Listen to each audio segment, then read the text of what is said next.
ભાવનગરમાં જીએસટી વિભાગ દ્વારા કરાયું ચેકિંગ। શહેરના એમજી રોડ ઘોઘાગેટ વિસ્તારમાં આવેલી એક બેગની દુકાન ખાતે જીએસટી વિભાગ દ્વારા તપાસ હાથ ધરી।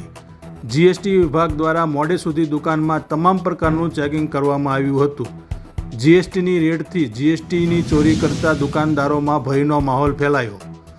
જો કે એમજી રોડ પર આવેલી દુકાનમાં તપાસ મોડે સુધી શરૂ હતી। બેગની દુકાનમાંથી કોઈ ગેરરીતિ ઝડપાઈ છે કે કેમ તે તપાસ પૂર્ણ થયે માલુમ પડશે।